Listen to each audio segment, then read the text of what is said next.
সুপ্রভাত বন্ধুরা, কেমন আছো তোমরা সবাই? আশা করছি যে যেইখান থেকে ভিডিওটি দেখছো তোমরা সবাই অনেক সুস্থ আছো আর ভালো আছো। আরও একটি নতুন দিনের নতুন ভ্লগে তোমাদের অনেক অনেক স্বাগত জানাই। তো ভিডিওটি শেষ পর্যন্ত দেখতে থাকো, আশা করছি ভালো লাগবে। আর আজকের দিনটাই শুরু হলো ফুল আর প্রজাপতি দিয়ে। তো দেখলে নয়নতারা গাছে কত ফুল ফুটেছে। আর এই দুটো নয়নতারা গাছ আমি বেশ কিছুদিন আগে লাগিয়েছিলাম, তো সুন্দর ফুল ফুটেছে, তোমাদের দেখিয়ে দিলাম।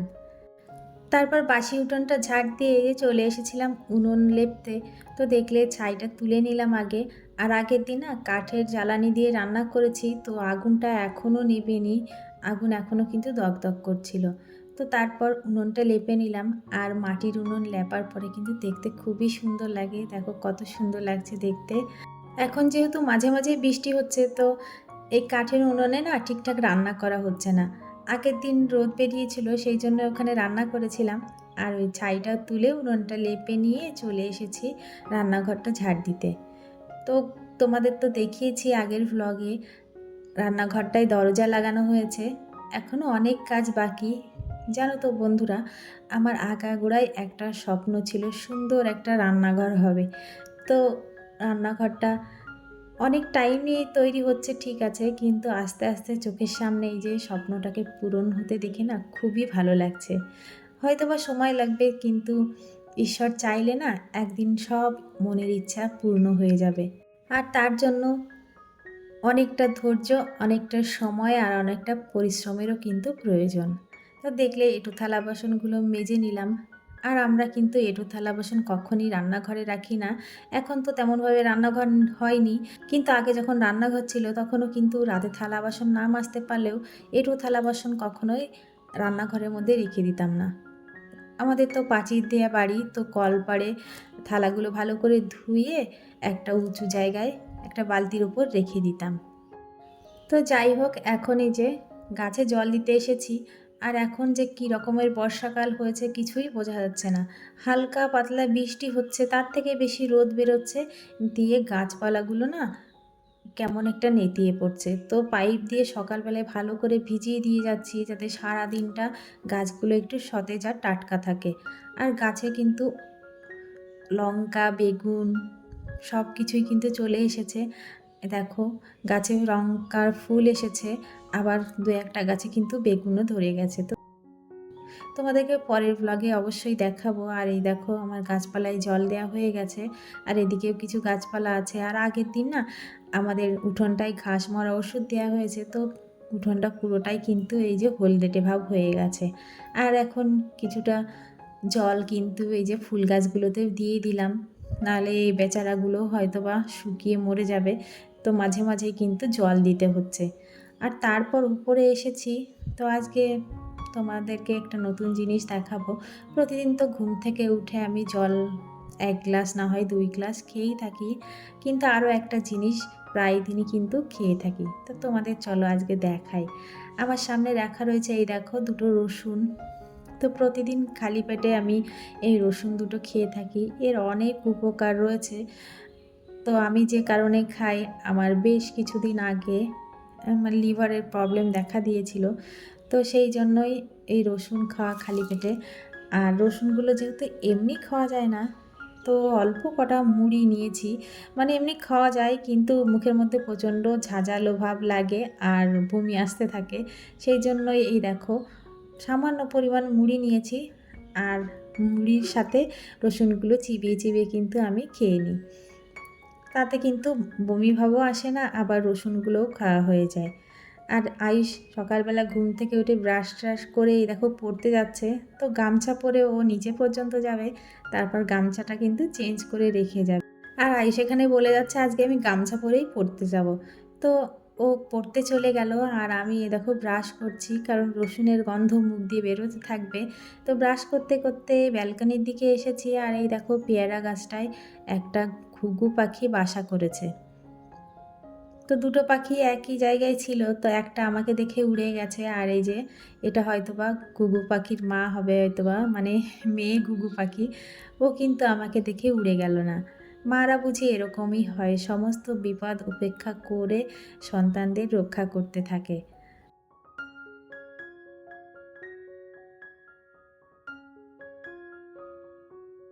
ব্রাশ করে একেবারে ফ্রেশ হয়ে চলে এসেছি আর নিজের জন্য কিন্তু 1 কাপ গ্রিন টি বানিয়ে নিয়েছি। তো মুখ দিয়ে গন্ধ হবে সেই জন্যই গ্রিন টি বানানো, তাছাড়া রেগুলার কিন্তু গ্রিন টি খাওয়া হয় না। তো এখন নিচে যাব আর রান্না বান্নাও কিন্তু করতে হবে। তো দেখো আমার বিছানাপত্র সমস্ত কিছু কমপ্লিট ওপরের। এখন নিচে যাচ্ছি আর গিয়ে এই যে পেঁপে পাড়তে গিয়েছিলাম, তো পেঁপে পেড়ে নিয়ে এসেছি আর পেঁপের সাথে কিন্তু কয়েকটা লেবু তুলে নিয়ে এসেছি, চলো তোমাদের দেখাই। এই দেখো একটা পেঁপে তার মধ্যে পেকে গেছে, আরও বেশ কয়েকটা পেঁপে পাকা ছিল, তো সেগুলো না পাখিতে খেয়ে নিয়েছে। আর কয়েকটা পেঁপে নিয়ে এসেছি আর আজকে পেঁপে দিয়ে আলু দিয়ে সয়াবিন দিয়ে তরকারি করব। আর এই যে সবজির তরকারি করব হচ্ছে মাসকলাইয়ের ডাল দিয়ে। আর দেখতে পাচ্ছ সমস্ত রকম মশলা কিন্তু আমি একেবারে বেটে গুছিয়ে নিয়েছি। আর এখন পেঁপে আর আলুটা ভেজে নিচ্ছি। তো অনেক সময় পেঁপে ভাজা বলো, পেঁপের তরকারি বলো, কিংবা সয়াবিনের তরকারি বলো, রান্নার পরে তরকারিতে তেল ভাসতে থাকে। তো আমি যেভাবে রান্না করছি এইভাবে একদিন রান্না করে দেখো, সয়াবিনের তরকারিতে কিন্তু অতিরিক্ত তেল একদমই থাকবে না।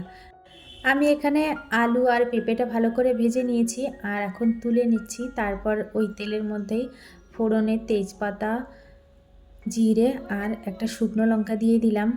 আর এইবার পেঁয়াজটা ভালো করে ভেজে নেব। তো অল্প করে আমি পেঁয়াজের মধ্যে নুন দেব, তারপরে পেঁয়াজটা কিন্তু একটুখানা ভেজে নেব।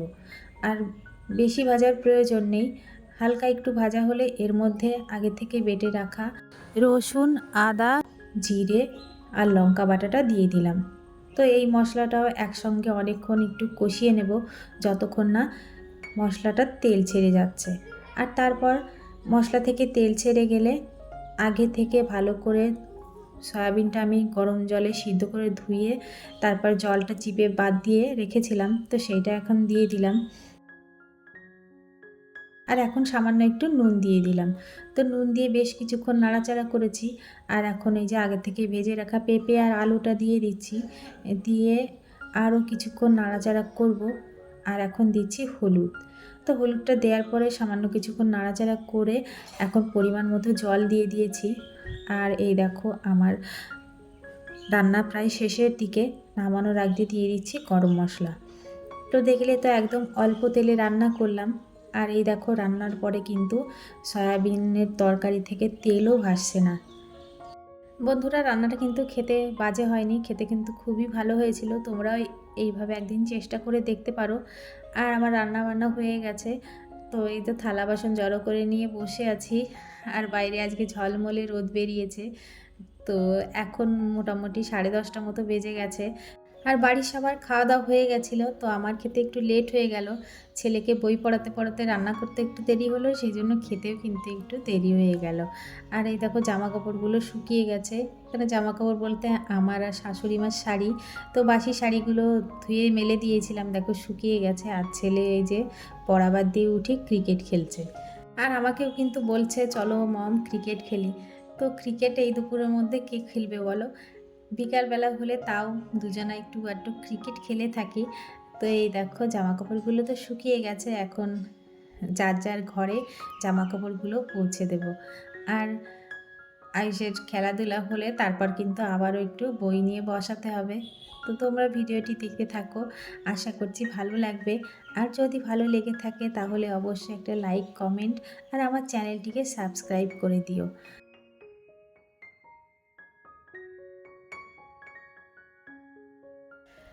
আয়ুষ বেশ কিছুক্ষণ খেলাধুলা করার পরে এই যে বই নিয়ে বসেছে আবার। তো এখন বাজছে ওই দুপুর 1টা মতো। তো কোনো কাজকর্ম ছিল না, আর ঘরে কিন্তু টিকটিকির প্রচণ্ড উপদ্রব হয়েছে। তো অনেক দিন থেকেই এই ঘরোয়া পদ্ধতিগুলো অ্যাপ্লাই করে আমি ঘর থেকে টিকটিকির উপদ্রব কমিয়েছিলাম। তো অনেক দিন করা হয় না, সেই জন্য আবার কিন্তু বেশ কিছুদিন ধরেই দেখছি টিকটিকির আনাগোনা। তো আমি এখানে নিয়েছি হালকা গরম জল, আর এই গরম জলের মধ্যেই কয়েকটা ন্যাপথলিন দিয়ে দেবো। তো পরিমাণ মতো জলে পরিমাণ মতো ন্যাপথলিন কিন্তু দিতে হবে। তো আমি এখানে 3টে ন্যাপথলিন দিয়েছি, আর ন্যাপথলিনগুলো একদম গুলে যাওয়া পর্যন্ত অপেক্ষা করব। ন্যাপথলিনগুলো গুঁড়ো করে নিলেও হতো, কিন্তু আমি এখানে গরম জলে ভিজিয়ে তারপরে কিন্তু গলিয়ে নিয়েছি। আর এই দেখো একটা স্প্রে বোতলের মধ্যে ন্যাপথলিনের গোলা জলটা নিয়ে নিয়েছি। আর নিয়েছি কিছু রসুন, যেগুলোকে আমি থেতো করে নিয়েছি, আর কয়েকটা ন্যাপথলিনের বল। তো যেখান যেখান দিয়ে দেখো, যেখান যেখান দিয়ে টিকটিকির আনাগোনা সেইখানে সেইখানে কিন্তু আমি এই স্প্রেটা দিয়ে দিচ্ছি।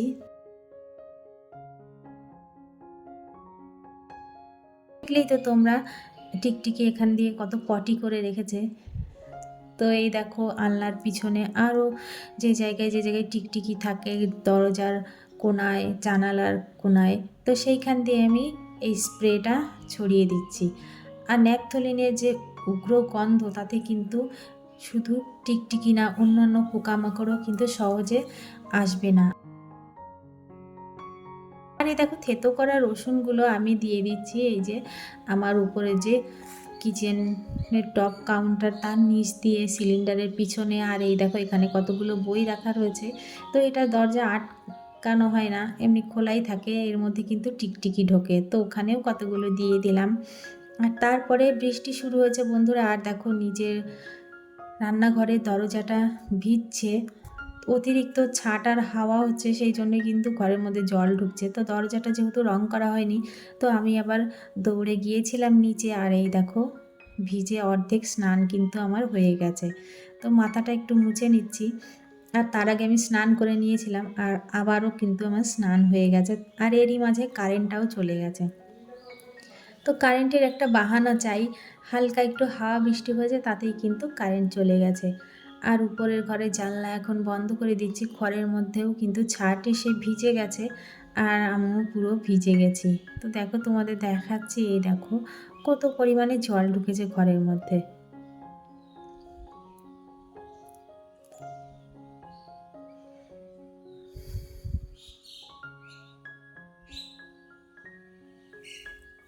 আর বাইরে দেখো বন্ধুরা এখনও কিন্তু বৃষ্টি হচ্ছে। তো বৃষ্টি এখন একটু অল্প হচ্ছে।